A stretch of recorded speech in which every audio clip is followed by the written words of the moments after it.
He pulled the trigger before he was ready. But now there's no turning back. Kanan Stark has tasted blood, betrayal, and power, and in Season 5, he's ready to choose who lives and who dies. But the people closest to him? They're not ready for the monster they helped create. Season 4 of Raising Kanan ended with a quiet explosion, emotions boiling under every stare, every silence, every bullet not yet fired.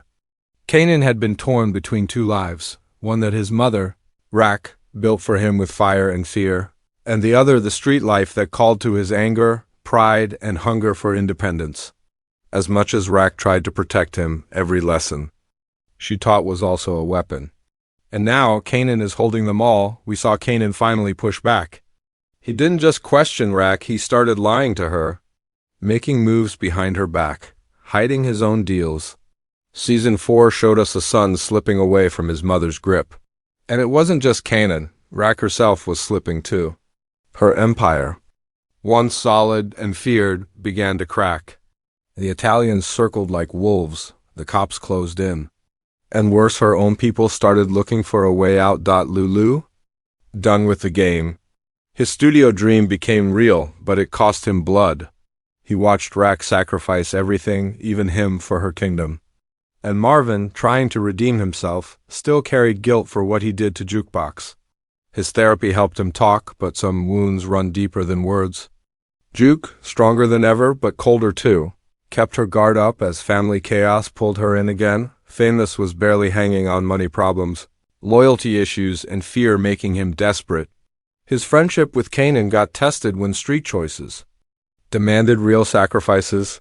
And through all this, Detective Burke pushed harder for the truth. Her obsession with Kanan and his connection to Howard nearly cost her everything.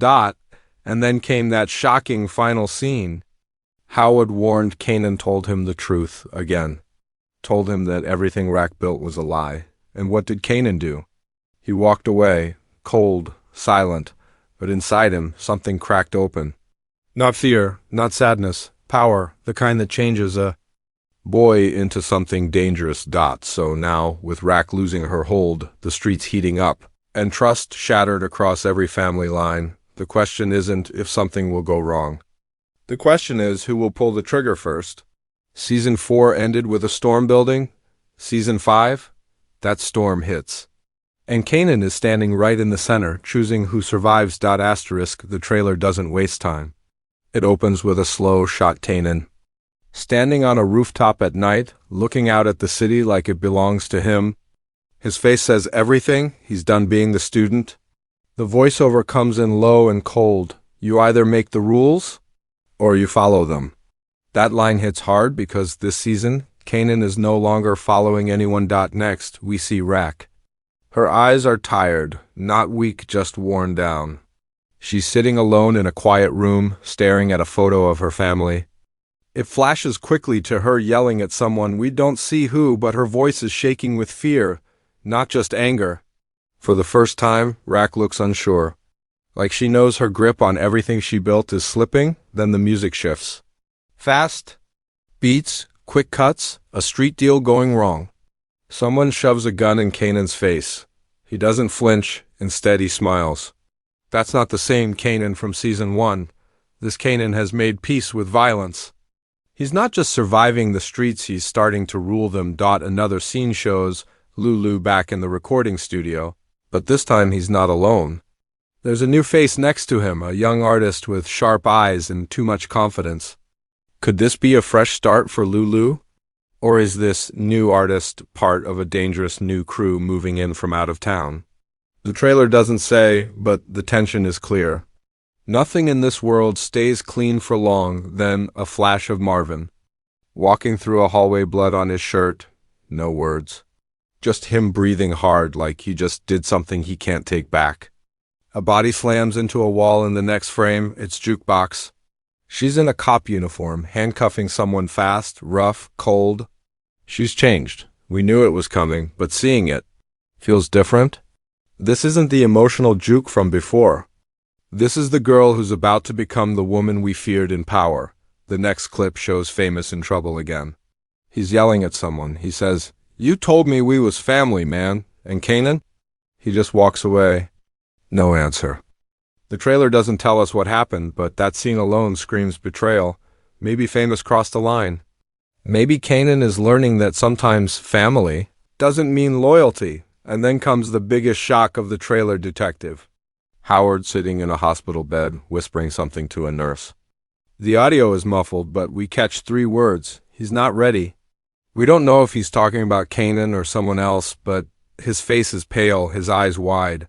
Something big is coming, and it might cost Howard everything. One last moment, fast, brutal, Kanan in a shootout. We see a bullet hit someone off screen. We hear a scream female. Rack's voice yells, "Kanan!" And then silence. That's how the trailer ends.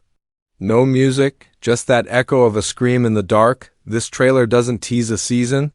It teases a war, family against family, blood ties breaking. Kanan walking further into the shadow he was born from. Every frame is loaded. Every moment dares us to look away, but we can't, because if this trailer is any clue, Season 5 won't just change Kanan, it might destroy everyone around him too. Asterisk. You can see it in his eyes now. Kanan Stark isn't confused anymore. He isn't lost. He's decided. And that decision? It's dangerous. The boy who used to follow orders is gone. What we see in Season 5 is a version of Kanan that's colder, smarter, and far more unpredictable than anyone expected. He's not just surviving, he's learning how to lead. In the trailer, there's a scene that says it all. Kanan walks into a smoky back room where older gang leaders are arguing. They stop when they see him. One of them laughs. "What's the kid doing here?" Kanan doesn't answer. He just throws a gun on the table and says, "I'm done waiting for permission." That silence afterward? That's the moment you realize he's not just another player anymore. He's a threat, Kanan's. Been watching for a long time, watching Rack lie, watching his uncles fall apart, watching how real power works and where it fails, and now? He's building something of his own. The trailer hints at a new crew forming around him, faces we've never seen before. Young, hungry, loyal to him, not to Rack, not to the old rules. This isn't about stepping into his mother's shoes.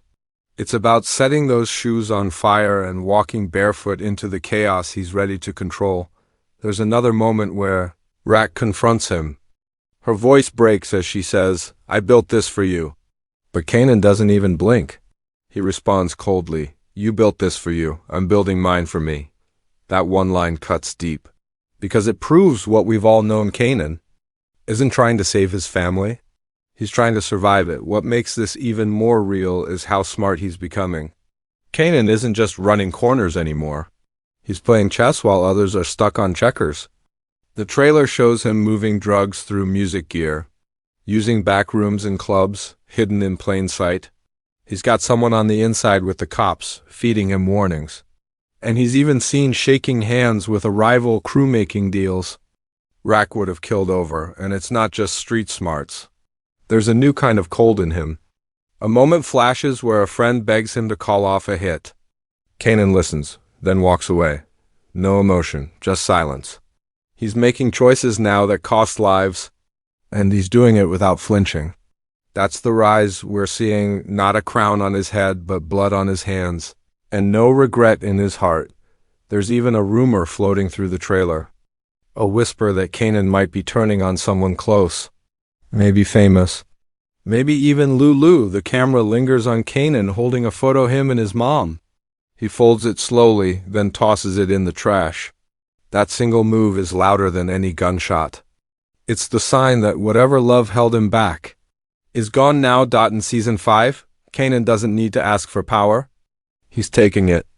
And whether the city is ready or not, his rise has already begun. He's no longer the kid in the game. He is the game, and anyone who tries to stop him, they better be ready to lose. Every empire has enemies, but this time, they're not just coming for Kanan, they're coming for everything he's ever known. In Season 5, the trailer makes one thing brutally clear. The streets of Southside are changing. And the new faces stepping into the spotlight, they don't care about history. They care about power. One of the first new threats we see is a slick-looking man in a dark suit sitting across from Rack in a silent diner. His name hasn't been said yet, but his presence is loud. Calm, clean, and ice-cold, he smiles like he already owns her empire. He sips his coffee and says, "You've had your turn, Rack. Time to step aside. This isn't a drug dealer. He's something worse, organized, connected, and dangerous. A man with money, influence, and no fear of blood. Then there's the young crew moving in from out of town. Fast clips in the trailer show a group of new faces, younger, flashier, hungrier. They're not scared of the old names. They're challenging corners, cutting deals with people who used to be loyal to Rack's family. One of them, a woman with neck tattoos and a knife tucked in her boot, looks straight into the camera in one scene and says, "Southside's soft now. We're gonna harden it again." The message is clear: Kanan's neighborhood is under attack.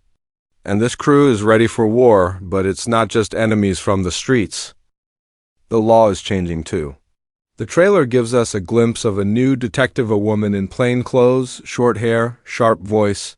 She's not like Burke, she's smarter, colder, and she plays dirty. One quick line stands out. They think they're safe because they know the rules. I don't play by rules. She's not just hunting drug dealers, she's out to destroy legacies. And Kanan might be her biggest target. There's even more tension when a mysterious man shows up in a hospital, his face covered in scars. He doesn't say a word, but Rack flinches when she sees him. Word around fan theories is that this could be someone from Rack's past, someone she left for dead. The way the trailer hides his face, the way the music cuts when he appears, it all points to a ghost returning. And if that's true, he's coming back for revenge. We also see glimpses of betrayal inside Kanan's own circle. Famous looks nervous, meeting with someone we haven't seen before. Lulu is seen talking on the phone, looking over his shoulder like he's being watched. And Marvin? He's caught in a quick shot, fists bloodied, staring at his own reflection in a cracked mirror.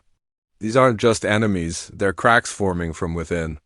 And every crack is a chance for someone new to slip in. And just when we think it can't get worse, there's one last shot, a brief moment of chaos. A funeral, black umbrellas, Rack screaming, someone's dead. The camera never shows the face, but whoever it is, their death changes everything. That moment alone sends a message. In Season 5, loyalty means nothing. Survival means everything. The new enemies don't just want to fight, they want to erase Kanan's bloodline from the map. And the scariest part? They might be better at this game than anyone he's faced before. This isn't just a war for territory anymore, it's a war for the future.